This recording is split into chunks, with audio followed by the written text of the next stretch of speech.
Hi guys, welcome back to Educating Shani. I'm Shani and I'm recovering from an eating disorder. Hi Shani, hi. Welcome back. All right, so if you didn't see part one, you can go watch it. I almost died twice. This is part two, but I already posted the first time that I almost died. They were a week apart. First time was from C. diff and severe sepsis. So if you want to go and watch that, I'll link it below. Today, I'm going to tell you about the heart attack that I had a week after I got out of the hospital for the C. diff. And then stay tuned till the end because I wanted to share something kind of special with you. I'm a little nervous because I'm a little scared of the internet right now. I do want to share something else with you that's really special. And I want to share it because I want it to be on record forever. And I just don't want to forget this. So stay tuned till the end for that. Hi, baby.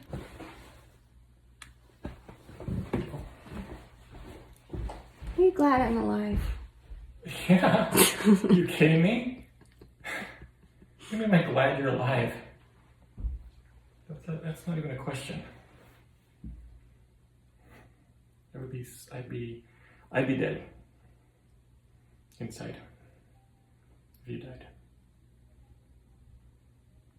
You're part of me. You're my other half. A partner. A wingman. That's why I fought to stay. I love you. Appreciate that. Love you. Hi. By the way, I had mentioned in my last video that I've tried recording this like 8 times. And every time I did, I would have a panic attack. And that's because this was extremely traumatizing. Both incidents were very traumatizing. And I didn't realize that until I sat down to talk about it. So the heart attack was more traumatizing. And that's what I'm about to tell you about. So let's hope I can get through this. I'll do my best. After I got out of the hospital for the C. diff, I was going poop on the toilet one night. It was a week later. Yes, of course I was pooping. TMI warning, of course. I mean, my whole channel should just be a TMI warning. But anyway, I was on the toilet pooping and I had just listened to a Marco Polo I just, all of a sudden, like my chest started hurting. And I was like, whoa, that I must be having an anxiety attack, because if you've ever had an anxiety attack or a panic attack, you know it can get bad enough to the point that you feel like you are having a heart attack. You truly believe that you are. And you never are, but it feels like you are, you know? And that was kind of how it felt, except a little bit worse. So I was like, okay, this is just a really bad panic attack. So I started breathing and I tried to calm myself down. I was really dizzy and just like hurting. My arm was starting to hurt and I just was calming myself down and like, it's just anxiety. And about 10 minutes later, I was able to get myself calm all by myself and I was fine and I was totally fine.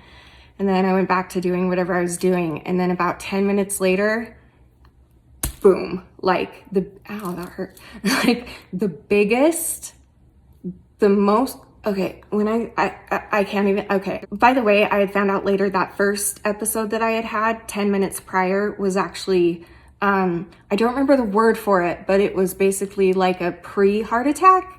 I don't know. I forget what they called it. There's some medical term for it, but whatever. But when that second one hit, when it just, oh man. Do you see what I'm saying? That's how scary it was. It was really bad. So my room's right here and Danny's room is back there, right? And it hit me really hard. Then it started shooting down my arm. My arm started going numb. And I was like, okay, I'm having a heart attack. So I got up and as I was walking from my room to Danny's room, my entire body started going numb. And by the time I got to his room, I just collapsed on his floor. And I was screaming to him and I said, call 911, call 911. I'm having a heart attack. I'm having a heart attack. And I had burst into his room and woken him up. He was in a deep sleep. So he was kind of like out of it and panic and being like, what are you talking about? He's like, is this anxiety? I'm like, no, I'm having a heart attack. Call 911, call 911. He called 911. The ambulance came and they went straight to his room and sorry, wow. See, this is what I'm saying. Ugh. I guess you can get PTSD from this stuff. I didn't know that till now, but that's okay. So they come up to his room and I'm on the floor and they do an EKG. They bring in their machine and do an EKG right there on his floor. I had no pants on. It was really embarrassing, but looking back, but I did not care at the time. I just was like, am I dying? Am I dying? I think I'm dying. I think I'm dying. And like I had said in my previous video as well, I always thought that like, I knew that like one day, probably sooner rather than later, like I know I'm gonna die younger than most people. I've been told that several times by several different doctors just because of the damage I've done to my body. However, I had always told myself that like you're either gonna have a heart attack and die or something else bad is gonna happen and you're gonna die, because you're not gonna unalive yourself because of the last time I did that just a few years ago, and it was a life-changing experience, and I will never even attempt again. So anyway, and so I was lying on the floor, they're doing the EKG, and I'm like screaming and I'm telling them, please help me, I'm dying, please help me. I could barely breathe. They were telling me to calm down and I couldn't. They did the EKG and I watched the dude's face and he just went, and I was like, what? And he's like, oh, nothing. And I'm like, am I having a heart attack? He's like, we just need you to stay calm. And I was like, well, am I having a heart attack? And he's like, we just need you to stay calm. Because I found this out later. Apparently they weren't allowed to tell me that I was having a heart attack. The doctor has to be the one to tell you that.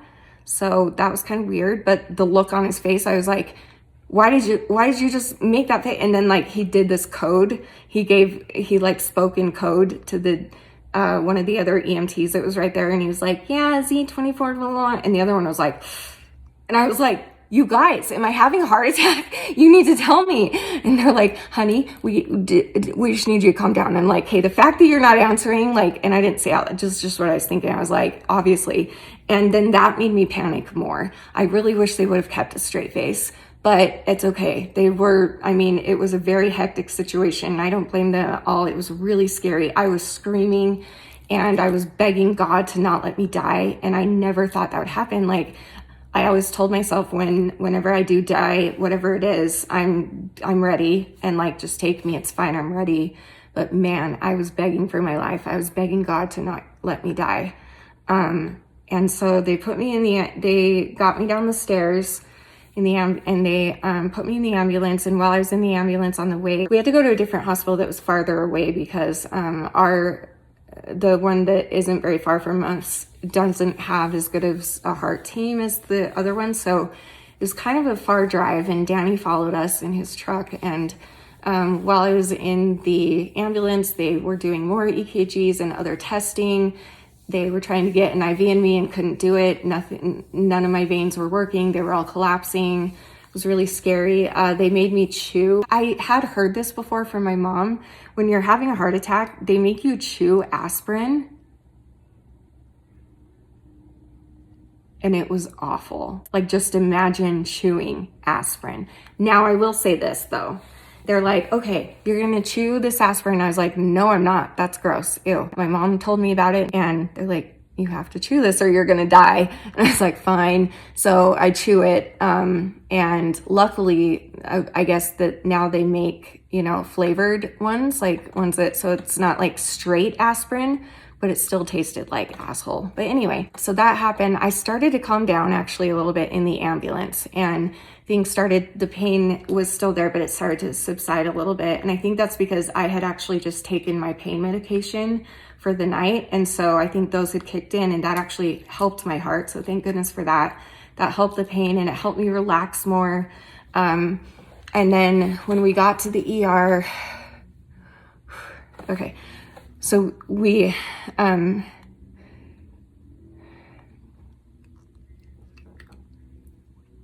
need some water, hang on.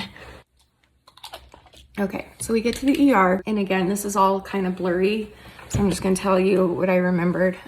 So it was probably like, I think it was like 2 or 3 in the morning when this happened, and I just remember that the room all of a sudden just flooded with people. Like, there were probably at least 20 doctors and nurses in there, and everybody at every inch of my body was doing some sort of test. It was really weird. I didn't know what was going on. I kept asking them, what are they doing? And they're like, we just need you to relax. And they wouldn't really tell me anything. I think they were doing like x-rays, but they were also doing things with my feet and my legs and my arms and my chest and my boobs and my stomach and my butt, like literally every inch of my body. My head, I had somebody doing something, and I'm just like, what's going on? So it was very chaotic and scary, because at this point I still had not been told by the doctor that it was a heart attack yet. And so I still was, I'll never forget this moment, because this is the moment, and I'll never forget this moment for the rest of my life. Because it's the moment where I decided to fight. So craziness was happening, right? So many people in this small room doing so many tests, and I'm freaking out and I can't breathe. They're trying to get IVs in me everywhere. They're poking me everywhere, trying to find a vein. They're asking me about like my family history. And at one point I looked up and I looked at the very back corner of the room, and I saw Danny, because I said, is my husband here? And they're like, yeah, he's here. So I looked up and I looked back and I saw Danny.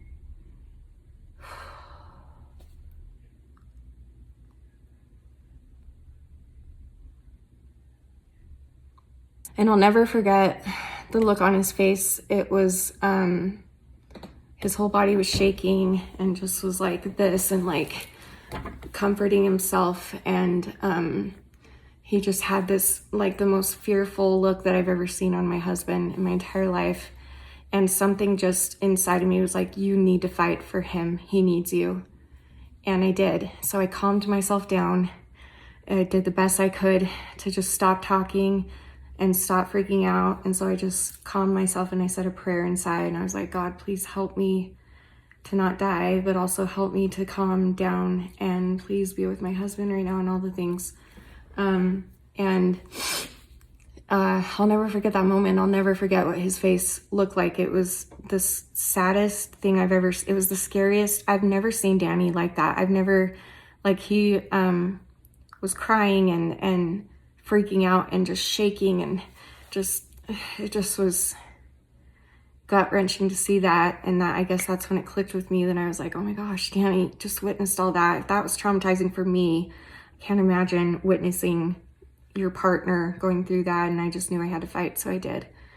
So anyway, so then about 10 minutes later, I asked Danny to tell my family what was going on, so he did. And because we also needed some family history questions answered about it. Anyway, so then a doctor came in, the heart specialist doctor came in anyway, finally. And he comes up and he's like, all right, well, not looking great. And I'm like, okay, what does that mean? He's like, well, there's a test. There are 2 tests that we can do to find out, like, officially if you had a heart attack, but we're pretty sure you did, but like we need to. And I was like, hey, what are the tests? He's like, well, actually there's only 1 test. However, it's a risky test. Like, it's something that can actually cause a heart attack too. And I'm like, okay, well, what's the other test? He's like, well, what we can do is we can take your blood, and the blood will tell us immediately. But if it doesn't tell us, then maybe we can try something different. And I was like, yeah, do that. Like, please, I don't want to risk dying. Like, dude, just check the blood first. And he's like, okay, it'll take about 45 minutes to get back. He leaves the room. 5 minutes later, I'm not kidding, right? 5 minutes after they took out my blood and sent the blood in, they came back in, and everyone was rushing and putting on things and like hooking me up to things. And they're like, we got to get you to the ICU.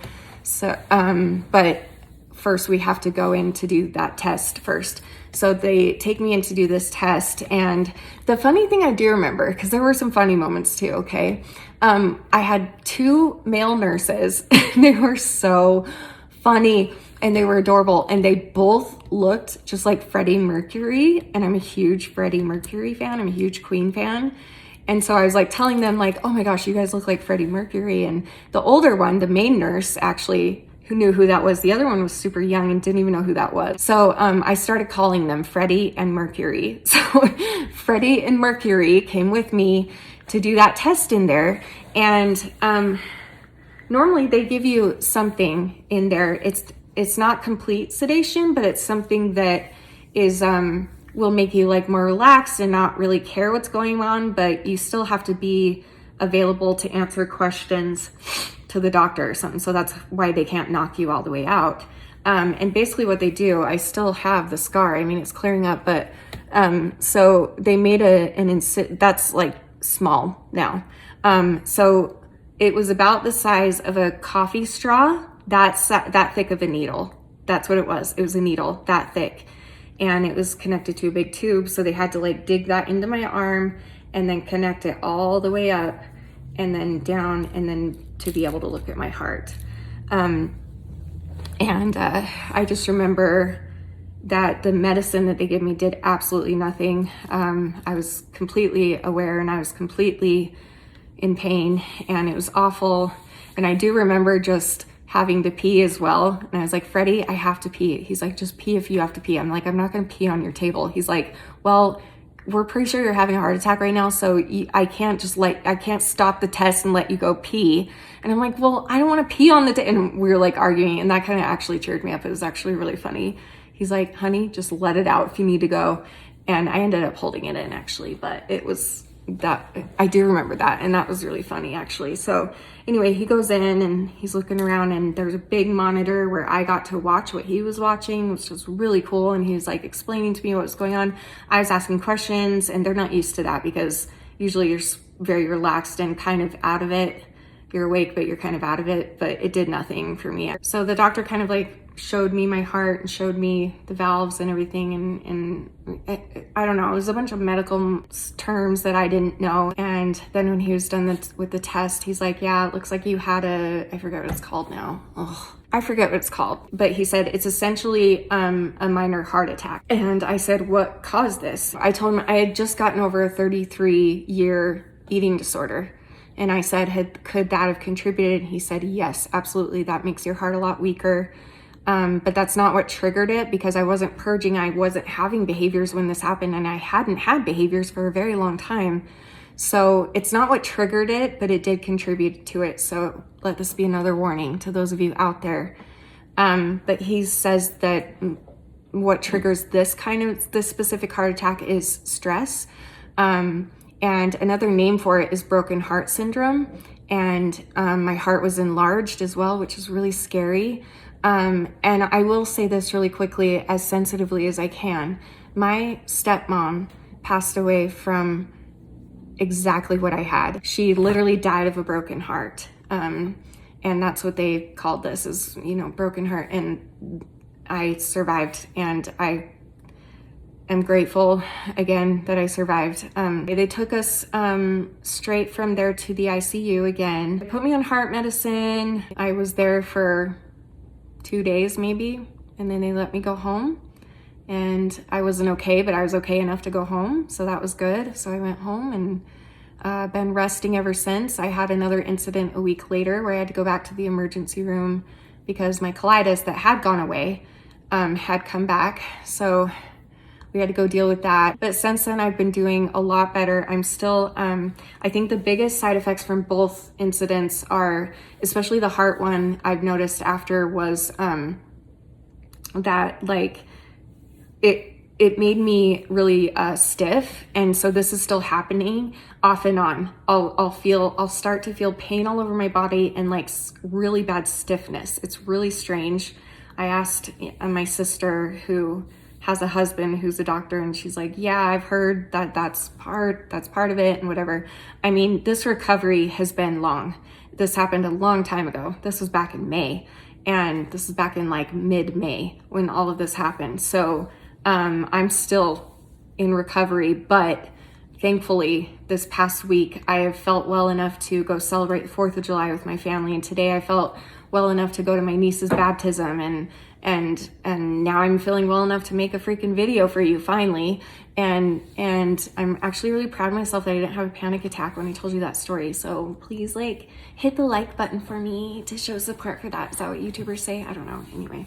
Yeah, when there's a lot of stressful things happening in my life, like extremely stressful. And when those happen, where I'm doing my best to stay out of it and to not let myself get stressed, but it still happens because I care for the people involved, and I just have to really focus on my breathing when that happens. And I'm staying on the heart medication that they gave me. I see the heart specialist on the 11th, which is in just a few days for me. I don't know when you're going to be seeing this, but for me, July 11th is when my appointment is, and I'll let you guys know how that goes. There's so many details I've left out, but this video is so long and so is the other one. So maybe I'll do a big Q&A. You can ask me whatever you want. So leave me questions in the comments and I'll ask on Instagram as well. Maybe I'll do a Q&A. But this video is already long, but I also wanted to share something else with you because I thought this video wouldn't take that long. Sorry, I'm a really slow storyteller.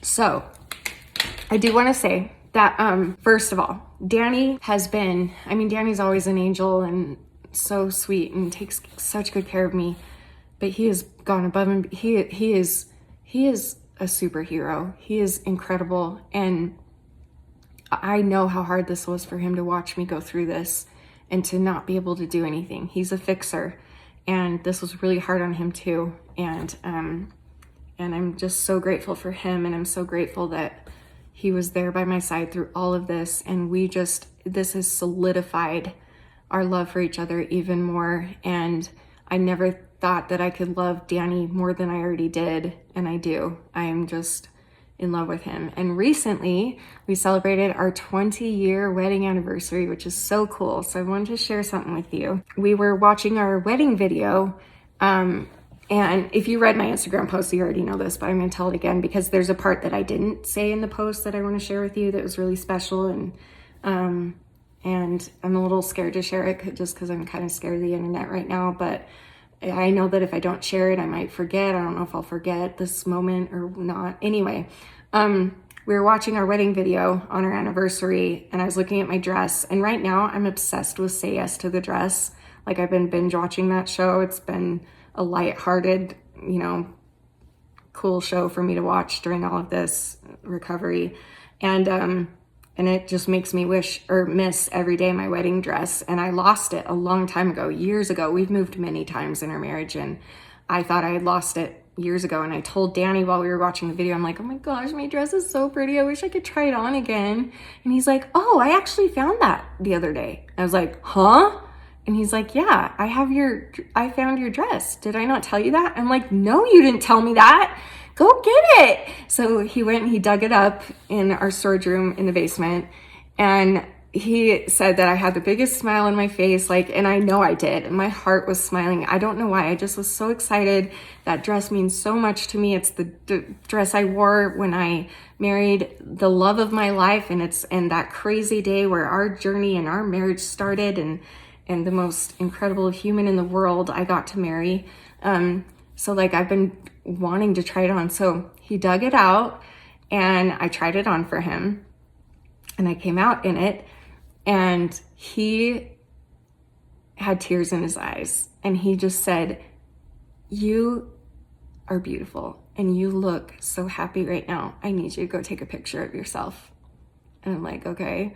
So then I went and took pictures of myself and posted those pictures. So that's what those pictures are. It was right after he and I had that special moment of it just was so sweet and so sincere and so oh, I've never seen you look so happy and so beautiful in your whole life. And it kind of just, I don't know, it was the perfect thing that could have happened on our anniversary, because it just was such a special moment between the two of us and brought us even closer. And I'm glad that I got pictures. I'm glad that I got pictures of my face and all that stuff. So while wearing the dress, but I felt beautiful for the first time in a long time. So, and then also, I think I'm going to put, if you don't have to stay for this if you don't want to, but before I started recording these videos, I sat down and I played Danny's song that I wrote for him years and years ago. I think I've sung it a couple times online here and there. I don't know. Someday I want to go get it professionally recorded and done, but I had written this song. It's called Swept Away, and I wrote it for Danny probably 10 or 15 years ago, something like that, a long time ago, long before I started YouTube. And it's just a special song, and I thought I would just sit down and play it because I have makeup on for the first time in a while. And I'm like, I don't want to waste this makeup, so maybe I'll just like play my song. So I sat down to play my song and I just was playing and singing for you guys. I recorded it. You're gonna see it in a second. It was really bad, by the way. It's really shaky. I've been very shaky since everything. I don't have a lot of core strength right now, so it's not that good, but I want to share it because it was so sweet, because while I was singing, he kind of snuck up behind me and I didn't know he was there. So it was really sweet. So I'm going to share that with you in a second. So stay tuned till the very end and I'll share that with you. But for now, sorry these videos are so freaking long, but thank you for listening. I just want to say again, like I said in the other one, how grateful I am to be alive and how unbelievably grateful I am for your love and support and prayers and good vibes and whatever you did.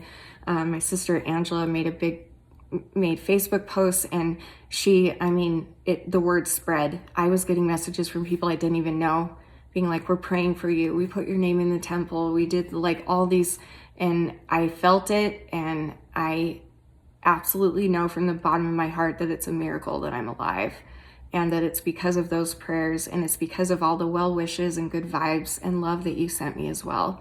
I cannot thank you enough, and I am so grateful for all the doctors and the nurses for being so kind and helpful during such a stressful and hard time and scary time, and all the EMTs. And I'm so grateful for my parents. They have been extremely involved and supportive, and most of all, I'm just so thankful for God and for Danny. And this whole thing definitely renewed my faith, and I've been praying ever since, every day, and thanking God that I'm alive, and trying to figure out what's next for me in my life. And that's something that I'll talk to you guys about soon. Like, do I continue YouTube? I don't know, like my channel's kind of dead. So like, do I continue with that? Do I start on a different adventure? What do I do? So I'm going to make a video about my thoughts about that. So leave me any questions you have about that if you want to. I don't know what questions you would have other than like, are you going to come back or not? I don't know. But for now, I just want to share this, and I'm also going to do a Q&A after this of people's questions from the last video and this video, part 1 and part 2. I am going to do a Q&A. So leave me some questions below. I'm also going to ask on Instagram. But just thank you again for the love and support. I love you all so much, and I'm so grateful to have you all in my life. And I'm going to leave you with the little song that I was just talking about, and I will see you guys really soon for another video. So I love you, and remember forever and always that you're beautiful, you're worth it, and I am too. Sure am. I'm a badass, man. I'm a badass.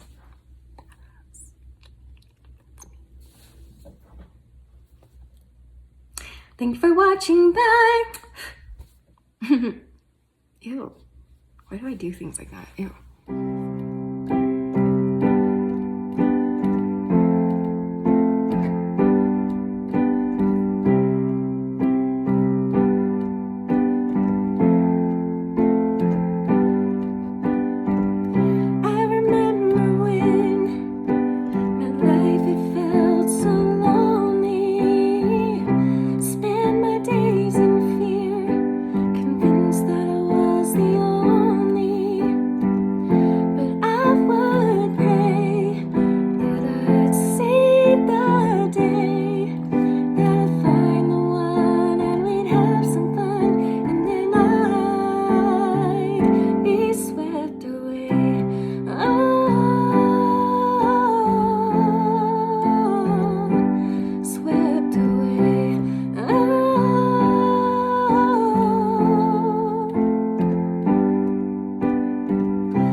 To survive, if we seek the love in heaven above, then we swept me away.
you. I like you. You're such a good singer. I was really nervous. Yeah, but it's I was real shaky, sorry. I had a heart attack, so yeah. saying.